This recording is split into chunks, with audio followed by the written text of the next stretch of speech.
Agatha lived in a small, rural village with her parents and elder brother, John. Life was hard. Her family was poor, struggling every day to find enough food and money to survive. Can you imagine living with such uncertainty, never knowing where your next meal will come from? Her father did low-paying jobs, fixing broken fences and carrying heavy sacks at the market. Her mother sold vegetables, sitting under the sun all day, hoping to earn enough for dinner. John tried to find work, but people didn't hire him because he had nothing. They had seen worse days, days when they had no home. They had once been thrown out of their house because they couldn't pay rent for months. They lived on the streets, sleeping in an old, abandoned shed. When it rained, they had nowhere to hide. But through everything, her parents never gave up on education. Money comes and goes, her father always said, but no one can take knowledge away from you. Even when they had no food, no shoes, no proper clothes, her parents made sure Agatha and John went to school. Agatha was a bright student. She studied hard, even when her stomach was empty. She refused to let poverty stop her. What would you do if you had to study through hunger and hardship? Her hard work paid off. She won a scholarship to study. It was her only chance to change her life. She left the village and went to university. After years of studying, Agatha finally graduated. She was proud of herself, proud that she had made it despite all the struggles. Subscribe to Innocent Stories to hear more inspiring tales of triumph. She found work as a cashier in a small company. It wasn't much, but it was better than nothing. She could now send some money home, help her parents, and maybe finally start a new life. She thought things would be different now. She thought she had left her past behind. But her background followed her. She was a young woman, ready to settle down and start a family. She dreamed of love, of a husband and children, of a home filled with warmth and happiness. At first, men showed interest in her. They smiled at her, asked her out, made her feel special. But then the questions would come, "Where's your family from?" And when she answered, everything changed. They pulled away. No one wanted to marry a girl who had been homeless. No one wanted to build a future with someone who had nothing. It hurt every time. It hurt. She told herself it didn't matter. She had survived worse. She would survive this too. But deep down, it weighed on her. She wasn't the only one suffering. Her brother, John, faced the same pain. Every time he tried to court a woman, he was rejected. People whispered about their past, about how their family had nothing. No woman wanted to struggle with him. She saw how it broke him, and that broke her even more. They had worked so hard, but no matter what they did, things didn't seem to work. One evening, Agatha's mother came home holding a brown envelope. Her father followed behind, his face serious. "Agatha, come inside," her mother said. "We need to talk." Agatha sat at the small wooden table as her father placed the letter in front of her. She looked at it, confused. Her father cleared his throat. "A rich man wants to marry you." Agatha's heart skipped a beat. "What?" Her mother nodded. "His name is Mr. David. He is the richest man from our village." Agatha frowned. "The same Mr. David?" Her father sighed. "Yes. The name is quite popular, but people haven't seen him much. He left the village a time ago and now lives in town. They say he owns land, farms, and several businesses in the city." Agatha picked up the letter with shaking hands and started reading. The words blurred before her eyes. "I am 60 years old. I am a man of means. I will take care of your daughter and your family. This marriage will bring her comfort and security." Her chest tightened. 60 years old? Her mother's voice was soft. "He wants to marry you, Agatha. He says he will take care of you and us." Silence filled the room. Agatha didn't know what to say. Just then, there was a knock at the door. Her father stood up and opened it.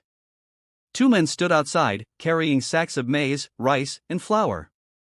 Behind them, another man held a basket of vegetables and bottles of cooking oil. "Who sent this?" her father asked, his voice shaking. The tallest man smiled. "Mr. David. He says this is just a small gift. There will be more when he comes to see your daughter." Agatha watched as her mother covered her mouth, tears forming in her eyes. Her father nodded slowly. "Thank you." The men placed the food inside and left. Agatha looked at the sacks, the rice, the oil, enough food to last them for weeks. Her father turned to her. "Agatha, this man can change our lives." Her mother wiped her tears. "Just think about it, my child." Agatha felt her chest tighten. Was this her only way out? Don't miss what happens next. Hit that like button and follow Innocent Stories for more heartfelt tales. A few days later, Agatha sat on her bed, staring at the flickering flame of the small lantern beside her. Tears filled her eyes, but she refused to let them fall. This wasn't the life she wanted. She was only 23 years old. She had dreams. She wanted to fall in love, marry someone who made her heart happy, build a future filled with joy. But now, those dreams seemed impossible. Mr. David was 60 years old, too old for her. She looked at the letter again, reading the words over and over, hoping they would change. But they didn't. The truth remained the same. She was being asked to marry a man old enough to be her father. Her chest ached. She wanted to say no. She wanted to run. But then she thought about her family. She had seen the pain in her mother's eyes when those sacks of food arrived. It was the first time in a long while that her mother knew they wouldn't sleep hungry. She had seen the tiredness on her father's face, the way he sat in silence, too weak to speak sometimes. And then she remembered the medical report she had found a few days ago while cleaning the house. It had been tucked between old papers in a wooden box. She had opened it out of curiosity, only to feel her world shatter. Her father was sick. The report said he needed surgery, a surgery that cost more money than they had ever seen in their lives. He hadn't told her. None of them had. They didn't want her to worry. But now she knew, and she could not pretend. She thought about her brother, John, about how hard he tried, how many times he was turned away just because he was poor. He wanted a better life too, but the world did not care. She wiped her face and took a deep breath. If this was what it took to save her family, if this was the price she had to pay for her father to live, for her mother to stop worrying, for her brother to have a chance, then she would do it. She walked to the small table where her parents sat. Their hopeful eyes watched her, waiting. She swallowed hard, then whispered, "If it means to sacrifice myself for my family, then I will do it." Her mother burst into tears. Her father closed his eyes and exhaled deeply. It was done. She had made her choice. The day had come.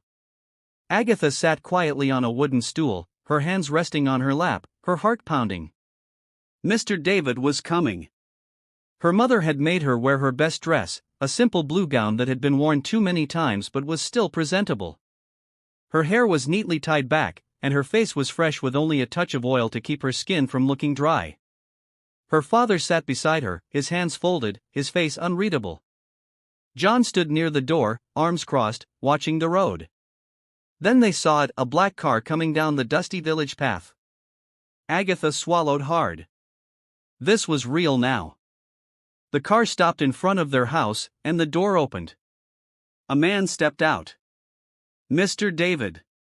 He was old and wrinkled, just as she had imagined. His hair was completely gray, his back slightly bent, and his step slow. But his face was calm, and when he smiled, there was warmth in his eyes. Agatha felt her breath hitch. She had feared he would be cruel, arrogant, or unkind. But now, looking at him, he didn't seem like a bad person. He greeted her parents first, shaking her father's hand with respect. Then he turned to her. "So, you are Agatha," he said, his voice deep but gentle. She nodded, unable to find her words. He chuckled softly. "I have heard a lot about you. A strong, intelligent young woman." She glanced at her parents, unsure how to respond. "Come, sit with me," he said, pointing to a bench outside. Her legs felt weak as she walked over and sat beside him. She could feel everyone's eyes on them, but for a moment, she focused only on him. They talked. She had expected awkward silence, but he spoke with wisdom in a carefree manner, much like they were friends. He asked about her life, her dreams, her family. And when she spoke, he listened. He didn't rush her. He didn't talk down to her or demand respect. Instead, he smiled and said, "You are a bright young woman. I admire that." She had feared this meeting, but now, sitting beside him, she didn't feel as scared anymore. Yes, he was old, but at least he was kind. And he treated her well. And maybe, just maybe, this wouldn't be as terrible as she had imagined. The days passed quickly. Before Agatha could fully accept what was happening, the wedding had been arranged. Her mother and a few village women helped her prepare. They sewed a simple white dress, not fancy but beautiful in its own way. They braided her hair neatly and rubbed a little oil on her skin to make her glow. People whispered, some with excitement, others with pity. A young girl marrying a man that old? She had no choice. It is for her family. Agatha heard them, but she remained silent. She had already made up her mind. The morning of the wedding, she stood in front of a small mirror, staring at her reflection. She looked like a bride, but she did not feel like one. Her hands trembled as she adjusted her veil. Her mother came in and placed a gentle hand on her shoulder. "My child," she whispered, "this is your life now. Be strong. Be a good wife, and remember, no matter what, you are still my daughter." Tears filled Agatha's eyes. She nodded. Then it was time. The ceremony was simple but grand in its own way. People gathered to watch, some curious, some happy, some just there for the food. Mr. David stood at the front, dressed in a well-tailored suit. His eyes were warm, his smile soft. He was old, yes, but at that moment, he did not look scary. Agatha walked towards him, her steps slow, her heart heavy. She wanted to run. She wanted to scream. But she didn't. She stood beside him, her hands cold as he gently took them in his own. The vows were spoken. "Do you, Agatha, take Mr. David to be your husband?" Her lips trembled. She closed her eyes and took a deep breath. "I do." Tears slipped down her cheeks, but she did not wipe them away. She looked at Mr. David. He was not the man she had dreamed of marrying, but she promised herself, if she was going to do this, she would do it well. She would be faithful to him. She would take care of him to the best of her ability. The ceremony ended. The people cheered. And just like that, Agatha was now a wife. The journey to the city was long and quiet.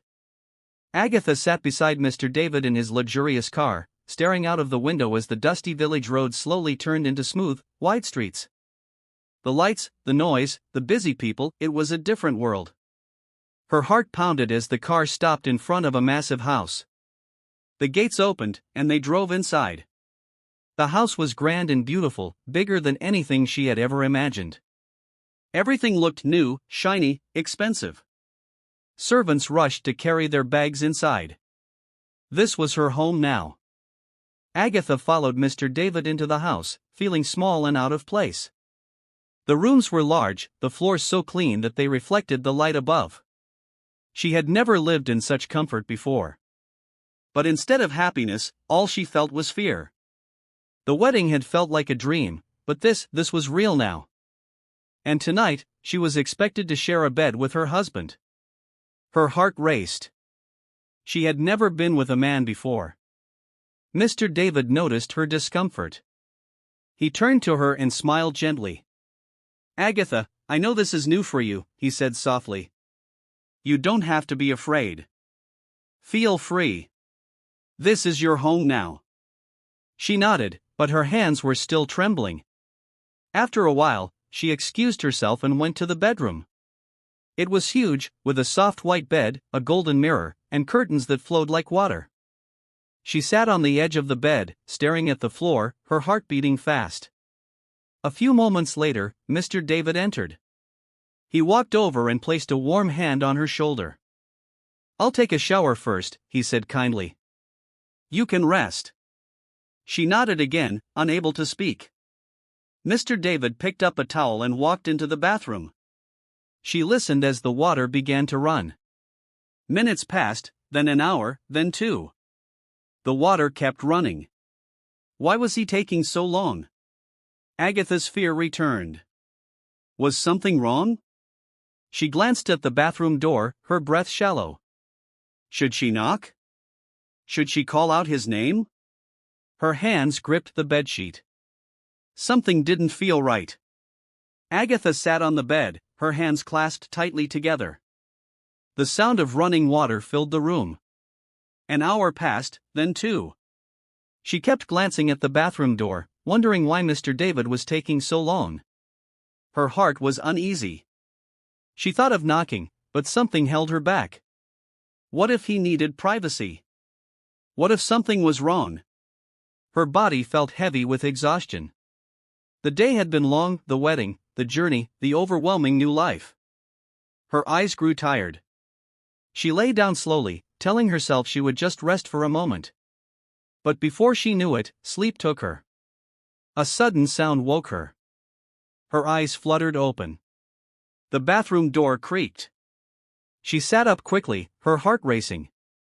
The shower was still running, but the man stepping out of the bathroom was not Mr. David. Agatha froze. A young man stood before her, tall, strong, handsome. His hair was wet, his face smooth and youthful, his body wrapped in a towel. Agatha's breath caught in her throat. She didn't know him. Her body went cold with fear. Where was Mr. David? Who was this man? She screamed. She stumbled back, her hands grabbing the bedsheets, her whole body shaking. "Who are you?" she cried. The young man raised his hand slowly, as if to calm her. "Agatha," he said softly.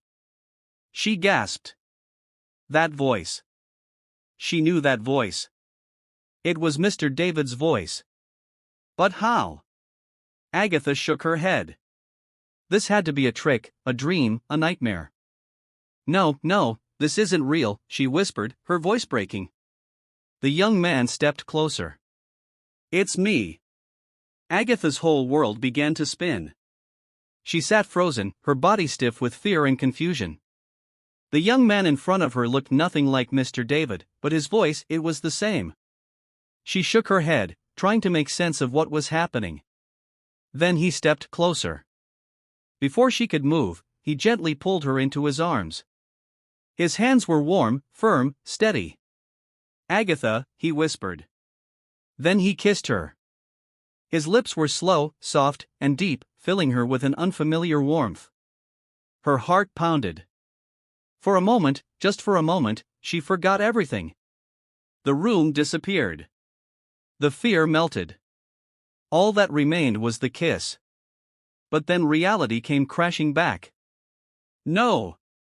She pushed him away, her breath uneven, her body shaking. She stumbled backward, gripping the edge of the bed for support. "Where's my husband?" she cried, tears filling her eyes. The young man sighed. "Agatha, listen to me." "No," she screamed. "I don't know you. Where's my husband? Where is Mr. David?" She ran toward the bathroom, expecting to see the old man she had married, but it was empty. She spun around, her chest rising and falling in panic. The young man stepped forward again. "I am your husband."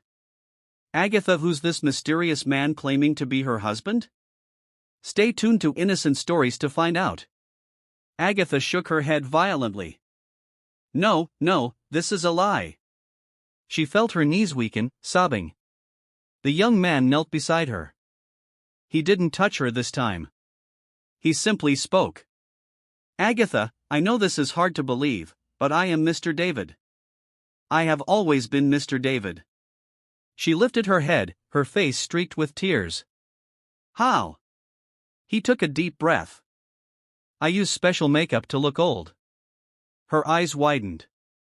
"Why?" she whispered. He looked at her, his expression gentle but serious. Because I needed to know who you really were. Agatha swallowed hard. My grandfather once told me a good woman is not found with money, but with wisdom. I have wealth, Agatha, more than most people can imagine. But I did not want a wife who only wanted my money. I wanted a woman with a kind heart, a strong spirit, and a love that is true. He paused. I had heard about you, your struggles, your kindness, your sacrifice for your family.